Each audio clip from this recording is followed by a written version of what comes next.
Assalamualaikum warahmatullahi wabarakatuh. Ashama argabuun ejirraa jirtu. Hordoftoota fi daawwattoota YouTube chaanal Leeman Sala argamtan. Nageenya tietan jaalalaa san kabajaa bakka jirtanitti sinaa geeddu. Oromoo akkami nagaa? Baga nagaa taatan. Har'a sana waan Facebook wayii kanarratti argina boojis takkatu jira. Oromoo nuti gama Facebookiitiin dubbachuudhaaf Facebook ji'a tokkoof naa dabanii jiranii bulii 30 jechuudha. Namoonni ummaan dhageettan viidiyoo tana dhageettan warra suuraa Haacaaluu Hundeessaa isa ajjeesaniitiin garaa Oromoo gubuudhaaf akkasii isaan feestaaliin maransan namni fuula Facebook irratti maxxansite seenaan si gaafata seenaa jala hin baatu. Silaa gubataa jirra guma hayyoota seenaa baasataa hin jirru. Akka nama taaneetiin waan tokko hojjetaa hin jirru garuu suuraa isaa san akkasii arguun suuraa isaa san akkasii diinota keenya jala facaasuun keessan onnee nama cabsa. Maaloo adaraa Oromummaadha. Warri suuraa san poosti gootan eenyullee taatuuf jala kaasi. Suuraa san Facebook irraa kaasi dandeettu gumaa isaa baasi. Maali faayidaan kenna maalidha? Bo'uu qofa? Diina wal gammachiisuu qofa? Gaafa weellisaa Galaanisaanis daadhii Galaanis waan jarri goota akkanuma Facebook irra baasaa turre. Namni takka gumaa isaa hin baafne achiin hafte. Haacaaluutti dabalan akkasuma. Ka eebbisaa addunyaa akka gaafa isaan lafarra harkisanii haga har'aatitti illee Oromootu Facebook kanarratti poostisa godha. Maaliif nuti yeroo hundumaa garaa walitti jabaannu? Maa diini keenya wal gammachiisna? Kanaaf Oromoon dhuguma qulqulluun dhuguma dhiigni Oromummaa nu keessa jiru hadaraa keessan suuraa san kaasaa bisadha. Suuraa san of jalaa kaasaa. Yaa Oromoo hingaa garaan keenya nu madaa'ee jira. Onneen teenya nu gubattee jirti.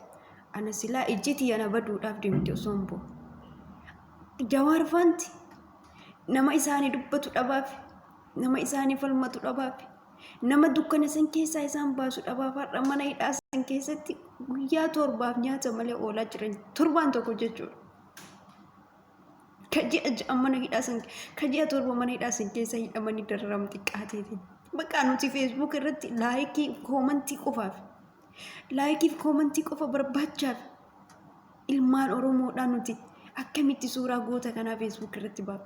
Akkamitti suuraa isaan hamilee Oromoo cabsuudhaaf? Akkamitti suuraa isaan hamilee Oromoo cabsuuf? Akkamitti suuraa isaan lafee ilmaan Oromoo cabsuudhaaf? Isaan goota kana ajjeesanii, jagna kana ajjeesanii isaan feestaaliin maran kana harka maaltu Facebook irratti sin baasisa? Harka maaltu Facebook irratti sin baasisa yaa Oromoo? Eenyu ati ka jalqaba Facebook irratti baaste sun? Akkuma dura dhoysite, akkuma dura kaastee dhoysite sanin maa dhoysin? Garaa Oromoo gubuufi nutu gubannee jirra. Duraa gubannee jira. Ani akka nama biraa hin beeku akka mataa kiyyaatiitti gubadhee jira. Ijjiti duraa yoo xixiqqoo na keessaa yoo bo'u kaate osoo bo'u jechuudha. Yaa Oromoon nu gahee jira. Dandeenyu gumaa baafachuudha. Dadhabnummoo adabannee taa'u malee maal goonaati? Diina of gammachiisna. Suuraan Haacaaluu kan isin rafaa Facebook irra harkistan kun siidaan Minilikii farda Oromoo Minilikii hate waan jedheefi waan nafxanyaa jibbeefi waan Amaara jibbeefi waan gocha Amaarri nurratti dalagde ol baasee dubbatee farda jagna kana nurraa nyaatan. Har'a immoo isaan gammachiisu suuraa isaa gadi baastan. Maal qaba suuraa isaa gadi baasuun keessan? Sanuuyyuu ka isaan feestaaliif maran.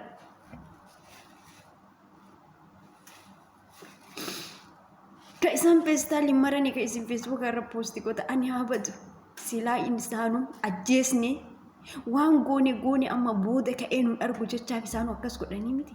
Isaanuyyuu waan godhanii feestaalii silaa qoshaashaatti gatanii goota kana maranii miti.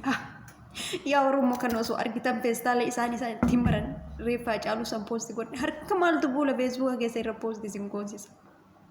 Osoo obboleessa kee ta'e hoo? Osoo abbaa kee ta'e hoo? Osoo fira kee ta'e hoo dhuguma poosti goota?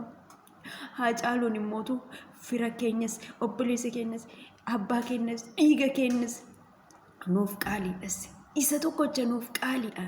Ani Oromoo qaalii jedhe kan akkamitti fuula feesbuukaa irratti lakkistan.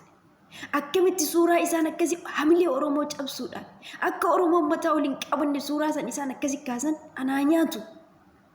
Qaama isaa garee kabichaa qomtu paantii irraa hambisanii akkasitti isaan peestaalii qoshaashaan gata itti uffisanii isaan kaasan isin akkami feesbuuk irratti dhuguma Oromoon akkamitti Oromoo taatee ati ka suuraa san poosti goote dhuguma jaalatteeti moo laayikiif koomantii barbaaddeeti.